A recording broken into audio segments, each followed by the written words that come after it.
Boa tarde, turma.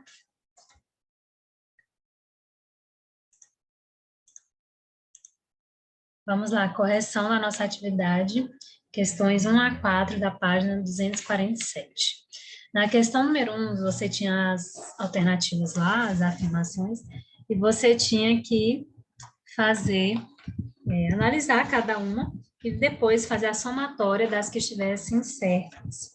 E a primeira alternativa diz lá, 01. São necessariamente substâncias compostas, isso com relação à ligação iônica. Na verdade, o que a gente vai entender? Que sim, tá? É verdadeiro. Por quê? Porque substâncias iônicas são sempre substâncias compostas, elas sempre vão ser feitas entre atração elétrica de um número muito grande indeterminado de cátions e ânions, ou seja, é atração entre elementos de cargas opostas. Então, consequentemente, tem que ser um elemento metal e um outro não metal, são elementos diferentes. Então, 01 está correta. Deixa eu colocar aqui, comentar. Então, 01 correta. 02. Também pode ser substâncias simples. Não, tá? Conforme a explicação anterior, não pode. 4. A fórmula NaCl indica uma molécula de cloreto de sódio. Errado, gente. Por quê? Porque substâncias iônicas não formam moléculas. Quem forma molécula é ligação covalente. Ligação iônica forma o que a gente chama de retículo cristalino, cuja fórmula mínima ou íon fórmula, no caso, é o NaCl. Então, o 4 está errado. Silêncio. 1. Então, a 1 está certa, a 2 está errada, a 4 também. Tá? Não forma molécula, forma retículo cristalino. 08 vai dizer lá, o átomo de magnésio isolado é instável. Na verdade, não.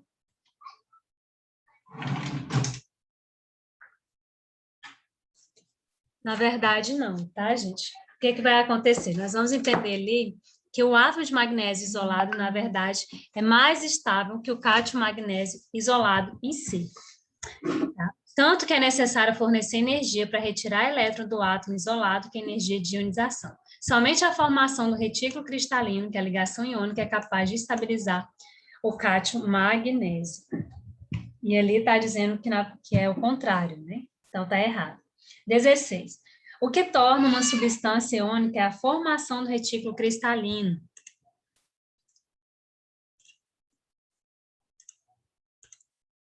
Do retículo cristalino. Cadê? Que ocorre com a liberação de energia pela atração elétrica entre íons de cargas opostas. Exatamente isso. Isso aí resumiu bem o que diz nas páginas anteriores do seu livro. Então, 16 está correto. Então, 1 mais 16.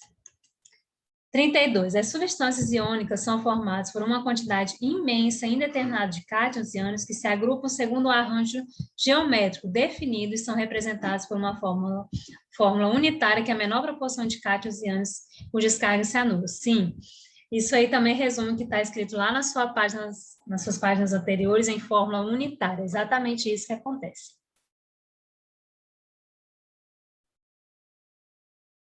E aí, sua questão 3. Na questão 3, você tinha que analisar aí o seguinte, as amostras e analisar as propriedades de cada uma.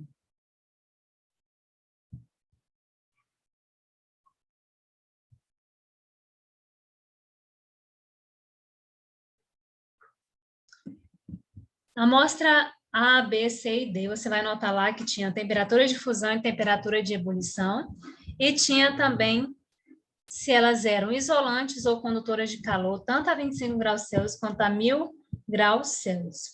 Primeiro, você tinha que entender, olhando lá na sua página anterior, sobre as propriedades das substâncias iônicas. E lá diz o seguinte, elas conduzem corrente elétrica na fase líquida ou em solução aquosa, quando os íons estão livres. Na fase sólida, não conduzem corrente elétrica.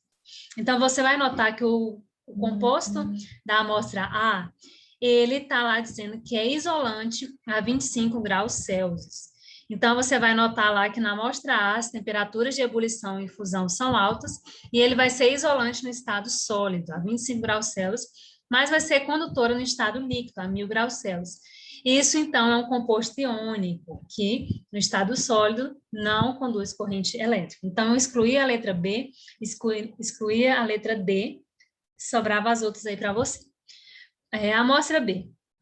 A amostra B tem temperatura de fusão e ebulição relativamente baixas, é isolante no estado sólido a 25 graus Celsius, e pelos dados da tabela pode-se concluir que nem sequer mostrou lá, né, a questão da condução ou não. Isso porque, neste caso aí, ele sofreu decomposição a 1000 graus Celsius. Então, nesse caso, vai se tratar de uma substância molecular que faz ligação covalente. Então, você já eliminava aí outra alternativa também, que seria... Deixa eu ver. A letra A, né? Você já eliminava ela. Então, a alternativa certa seria a letra E, composto iônico, substância molecular. E o terceiro lá, a amostra C, seria condutor a 25 graus Celsius, tem temperatura de fusão e ebulição alta, e também é condutor no estado sólido. No sólido e também no estado líquido, a 1000 graus Celsius. Então, neste caso, se trata de um metal. E aí você poderia ficar entre a letra C e a letra E, mas vamos entender aí. O composto D, ele diz que as temperaturas de fusão e ebulição são altas, é isolante no estado sólido a 25 graus Celsius e também a 1000 graus Celsius. Então, neste caso, vai se tratar de um composto iônico. Então, a alternativa certa, letra E, na questão 3. E a questão 4, bastava você analisar que a gente só está falando de substância iônica, e todas essas características são de substâncias iônicas, bastava olhar a tabela da página anterior, da 246, e a alternativa certa seria a letra A.